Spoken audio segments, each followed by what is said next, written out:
Abdullah ibn Mas'ud aytadi. Bul kişi Peygamber sallallahu aleyhi ve sellem kim keremetli Kur'an'dı sveji manga түшкөнүндөй окушту кааласа Abdullah ibn Mas'ud'dan sabak alsın deydi. Bul kişi aytadi, men Abdullah deydi. Kur'an okuganды үйрөнөйүн desem жер бетинде мага сабак бере турган адам жок пайгамбардан кийин дейди. Эгер болгондо жөрмөлөп барып сабагын алмакмын дейди. Кереметтүү Kur'an'ды эң мыкты окуган, мыкты түшүнгөн сахаба. Бул сахаба Пайгамбар саллаллаху алейхи ва салламдын эң алсыз, арык сахабаларынан болгон. Күндөрдүн биринде Пайгамбар саллаллаху алейхи ва саллам муну менен көрүшсө, колдору мазол болуп кеттир. Ошончолук алым сахаба, илимдүү сахаба, Пайгамбардан кийин мага сабак бере турган адам жок дейт бул. Ошончолук илимдүү киши үй бүлөмдү баган башка кылам деп иштеп, колдору мазол болуп кеткен Пайгамбар көрүшүп туруп, "Хазихилият, бул колду юхуббухуллаху ва расул." Аллах жана Пайгамбар сүйөт. "Ла тамассухуман-нар", бул кол тозокко күйбөйт дейт. Не үчүн? Адал эмгек менен бала чакамды багам дегендиги үчүн. Күндөрдүн биринде бул курма дарактын башына чыкса, шамалга бир аз шымы көтөрүлүп келсе, жанагы мына балтыры, шыйрагы көрүнүп калат. Ушунчалык байкуш арык болгондуктан сахабалар каткырып келет. Ананын путуну кара деп, шыйрагын кара деп.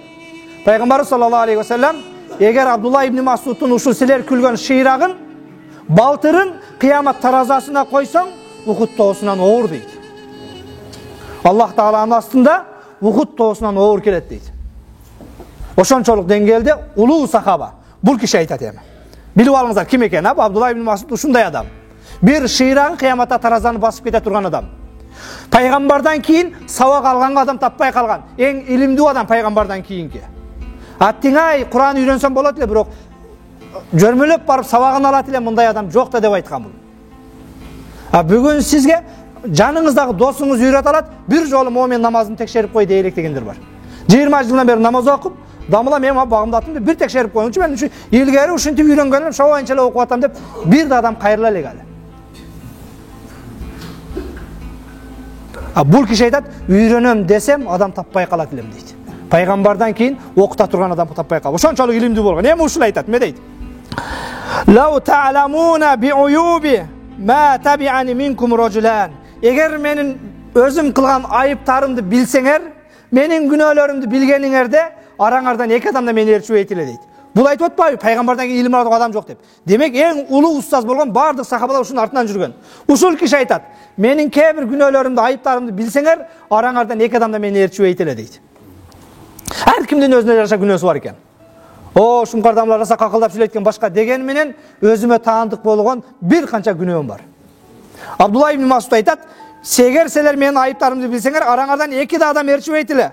Лаудитту анни дуиту Абдулла ибн Рауса ва анна Аллах гафара ли занбан мин зунуби." Мен Абдулла ибн Мас'уд деп бул жана макталынган, дакталынган кишинин баласы деген ат. Фамилиясы жакшы. Ушул айтат, Мас'удтун баласы деп аталганга караганда адамдан чыккан заң.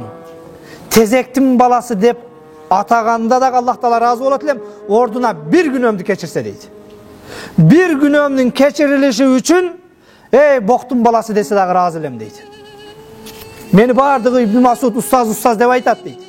Бирок бир күнөөмдүн кечирилишинин ордуна, боктун баласы деп кайрылсалар дагы разы болот элем дейт. Күнөө жок буларда. Тирүү кезинде бейиш менен сүйүнчүлөнгөн. Эч ким Каабанын астында Кур'ан окуй албай, дин жашыруун, пайгамбар жашыруун даават кылып аткан учурда капырлардын астына, Абу Жахилдин астына чыгып Кур'ан окуган адам. Биринчи жолу Каабада ачык үн менен капырларга угузуп, дүйнө жүзүнө Кур'анды жар салган сахаба. Буга чейин эч ким Кур'анды ачык окуган эмес. Пайгамбарыбыз Кур'ан окуйт эле, бирок жашынып. Дарул Аркамдын үйүндө жашынып алып окушат эле. Эң кыйын сахабаларда жашынып окуган, бирок бул сахаба жана айттык, аябай арык болгондугуна карабастан, бүгүнкү күндө биздин тил менен айтканда физически башка фигурасы келишкен болгону менен дух вагон болгондугу үчүн мына ошол капырлардын астына чыгып окуган. Пайгамбар саллаллаху алейхи ва саллям капырларга ким Кур'анды угузат деди.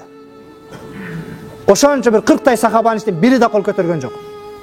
Абу Бакыр да бар болчу ошолордун арасында. Ибн Мас'уд, мен Аллахтын элчиси деди. Жок, сенин Маккада тууган уругуң жок, башкаң жок, сени уруп кетет деди. Болуша турганың жок деди. Жардам бере турганың, коргоочуң жок деди. 2 жолу сурады, 3 жолу сурады, эч ким чыкпады. Үчөө да тең мен барам я Расулалла dedi. Барып Кур'ан окугандан кийин Абу Жахилден кереги чекалтакты жеді. Кайра келгенден кийин пайгамбарыбыз айтты, мен сага айтканмын dedi, кой дегенмин dedi. Өзүшүнү көрмөксүн dedi. Ya Расулалла, Allah үчүн, Кур'ан үчүн дагы бар десең, азы дагы кайра барам dedi. Birinci жол жер бетинде Кур'анды угузган сахаба айтат, мени адамдар о устаз деп машинаны мактап дамылашайык дегенден көрө, эй боктун баласы деп кайрылса да разы болот элем, ордуна bir күнөөм кечирилсе дейт. Канча күнөөбүз бар. Чындыгында туулганда таптаза элек, бирок бүгүн көпчүлүк адамдарды жаназага башкага алып баратканда ичиңден ойлойсуң, тырнагынын учунан чачынын учуна чейин күнөө. Бир да күнөөсү жок киши күнөөмдүн кечирилишине ушуна ыраазы элем дейт.